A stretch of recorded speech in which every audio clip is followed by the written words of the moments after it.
Eh oh! Est-ce qu'il y a quelqu'un? Il y a encore quelqu'un ici ou pas? Eh oh! Ouh, il y a de la lumière.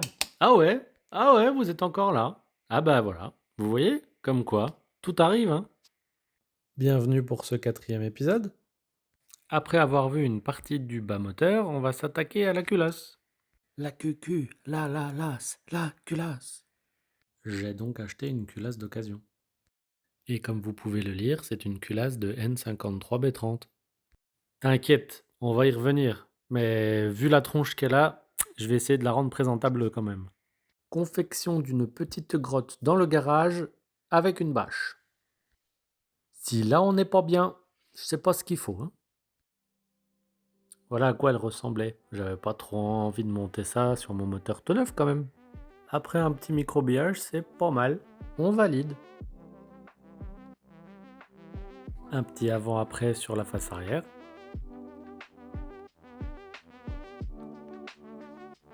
Côté échappement.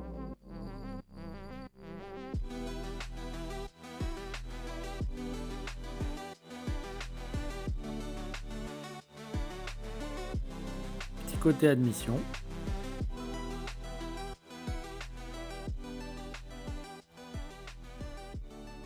C'est quand même vachement plus chouette, on va pas se mentir.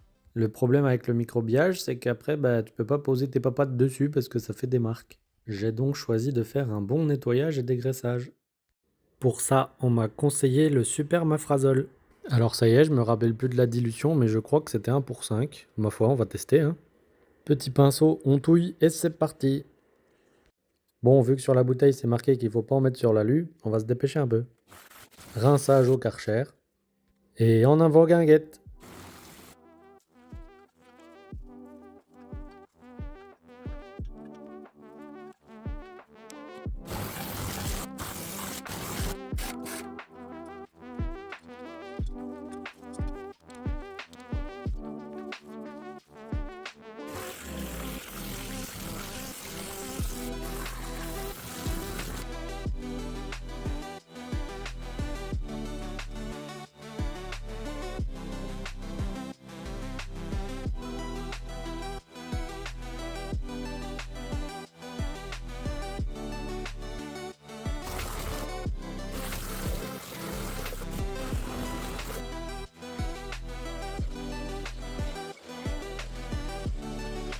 Pour virer le maximum de flotte, j'utilise la soufflette.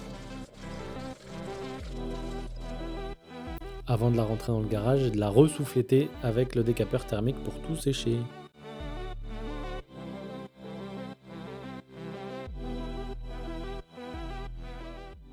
Maintenant que tout est sec et à peu près propre, je vais pouvoir vous la présenter. Le N53B30, c'est le moteur des 330i E9X.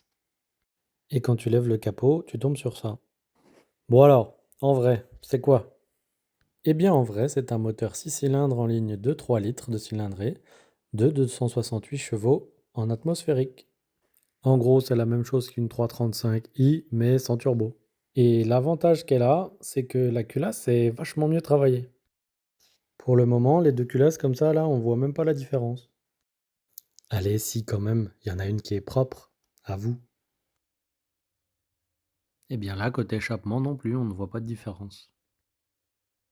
Et pourtant, une des grosses différences se situe au niveau des conduits d'échappement.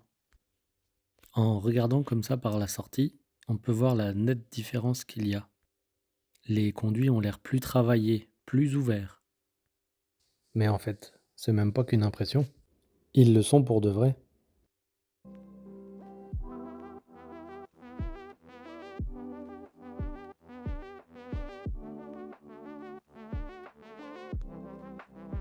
L'autre grosse différence se situe ici. Quand on regarde au niveau des chambres de combustion, on se rend bien compte de la matière qu'il y a en trop et qui bouche un peu le conduit d'admission.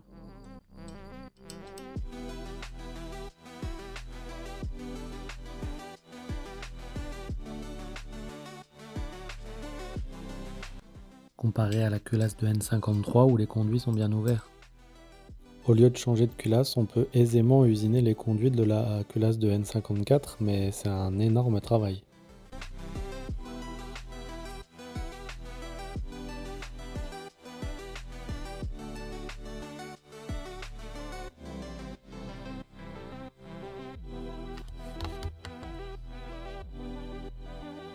En ce qui concerne l'arrière de la culasse, il y avait une sortie d'eau à boucher. Le problème, c'est qu'on ne pouvait pas mettre de pastille car la surface était abîmée.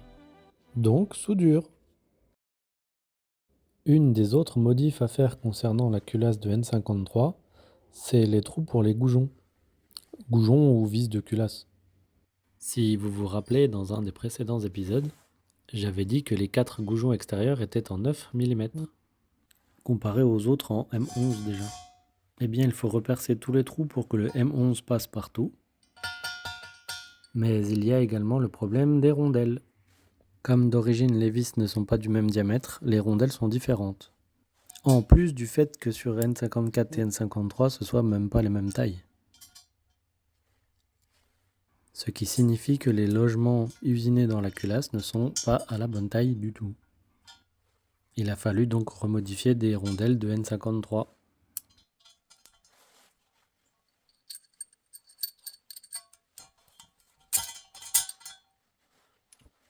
Et voilà, tout passe, nos goujons et nos rondelles. Il y a également un petit avantage pour les soupapes de N53. Pour celles d'échappement, elles ont un diamètre plus grand de 1 mm. On est d'accord que ce n'est pas énorme, mais c'est toujours bon à prendre.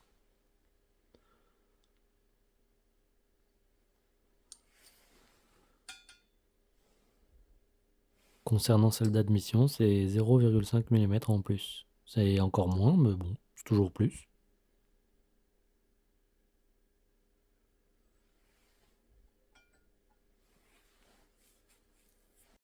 Le plus gros travail de modification à faire se trouve du côté du plan de joint de culasse.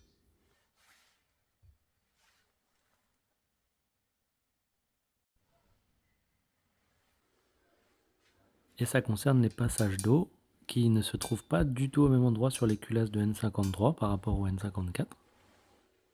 Et les descentes d'huile qui ne sont pas tout à fait identiques.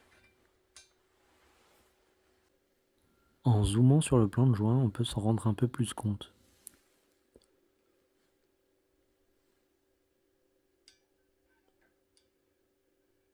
Les trous d'origine ont été soudés puis meulés avec une Dremel. On peut d'ailleurs apercevoir quelques porosités dues au soudage. Il n'y a pas une nécessité absolue de souder, car de toute façon le joint de culasse passe devant, donc il empêche l'eau de passer, mais je trouve ça quand même plus propre. Et la manière la plus simple de trouver comment modifier les conduits, eh bien c'est de placer le joint de culasse au-dessus.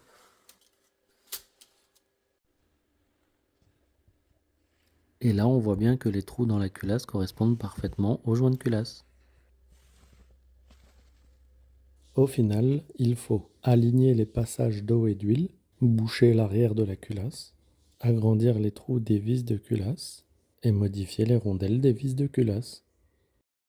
Je peux donc m'attaquer au remontage des soupapes. Il faut être certain que les guides ne soient pas trop usés. Bon, dans mon cas, ils sont neufs, mais si j'avais eu à les contrôler, voilà comment je m'y serais pris. Encore un montage hasardeux à base de serre-joint, mais qui a le mérite de fonctionner. Bon, comme vous le voyez, c'est pas super évident parce qu'il n'y a pas beaucoup de surface de contact et ça a tendance à bouger. Mais on peut voir qu'il y a à peu près 2 dixièmes et demi. Et ça nous ira très très bien. D'autant plus que j'ai même pas trouvé les valeurs constructeurs. Petit ressort de soupape renforcé Supertech, à côté de ceux d'origine. Et attention, vu qu'il y a 2 diamètres de queue de soupape différents, les joints ne sont pas identiques.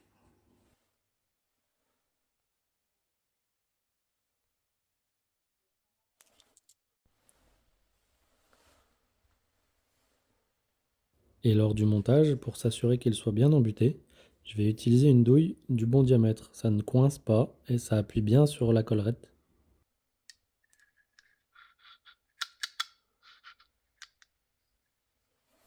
Un petit peu d'huile moteur et c'est parti.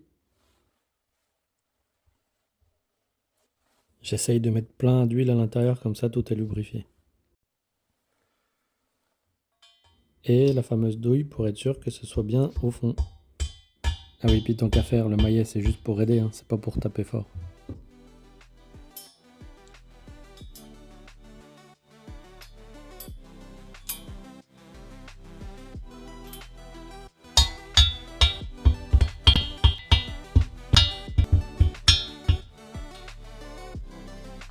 Et on prend les autres et on recommence.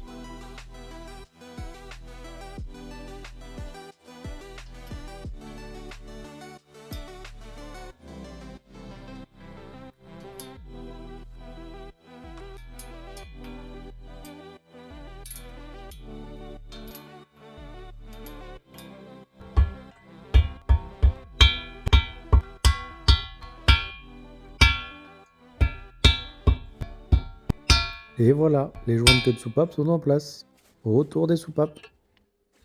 Pareil, hein, un peu de trempage dans l'huile pour être lubrifié et en avant. Et à savoir que les soupapes sont neuves, et l'usineur a fait le rodage des portées de soupapes. On est donc tranquille à ce niveau-là.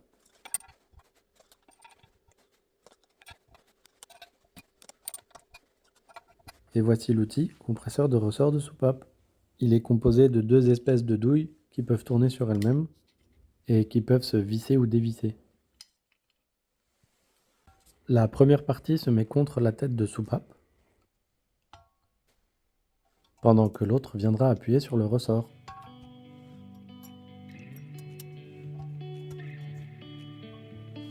Ce qui nous permet de comprimer le ressort et de pouvoir insérer les deux demi-lunes. Les rainures que l'on peut voir sont les emplacements des ergots des demi-lunes.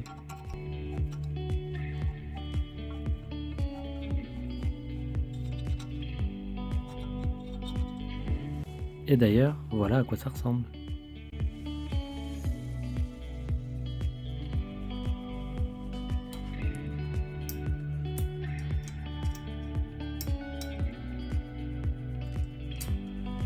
Bon alors la technique avec l'aimant, c'est vraiment pas du tout pratique.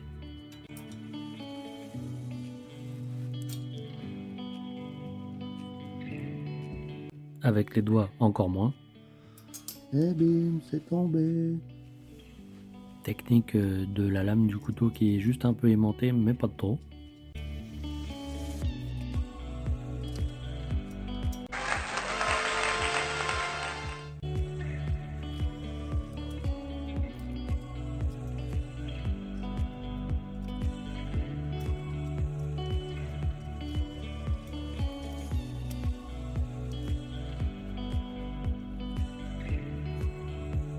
Et ben c'est énormément chiant.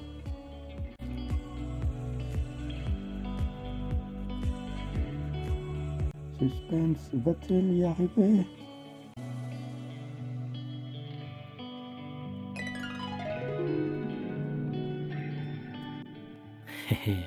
Eh ben non.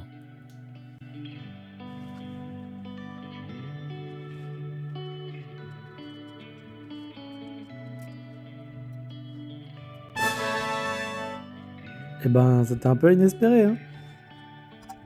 Bon, maintenant qu'elles sont en place, il s'agirait de pas les refaire tomber. Donc là, on dévisse l'outil jusqu'à ce que le ressort tienne en place tout seul, en faisant attention de demi-lune évidemment.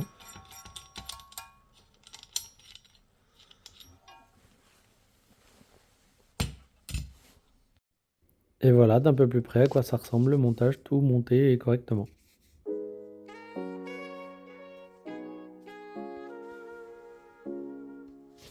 Et là, côté chambre de combustion. Eh ben, il nous en reste plus que 23 maintenant.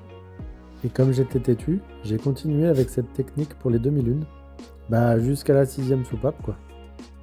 Et à ce moment-là, je me suis enfin dit, bon allez, essaye avec un peu de graisse, je pense que ça va aller plus vite. Et je vous laisse constater.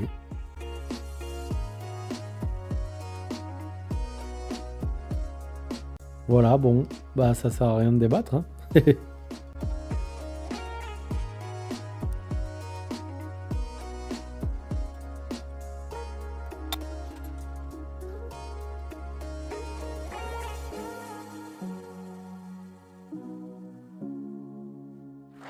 Allez, une petite dernière pour constater la rapidité du geste.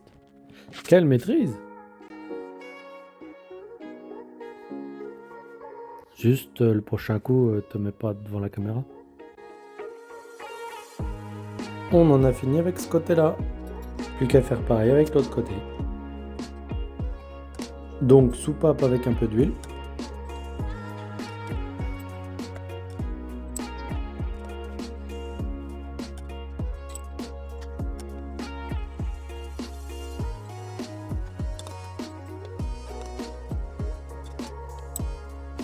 Et puis bah ressort de soupape avec les demi-lunes, hein, c'est la même chose que de l'autre côté. Sauf que c'est encore mieux quand je me mets pas devant.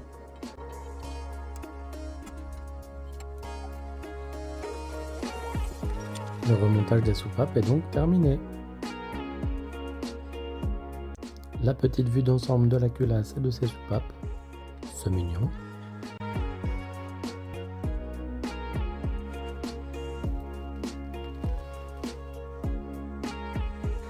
Du côté du plan de joint de culasse.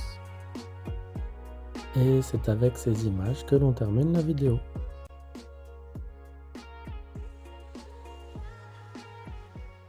Merci à toi d'avoir suivi et j'espère à très bientôt pour la suite.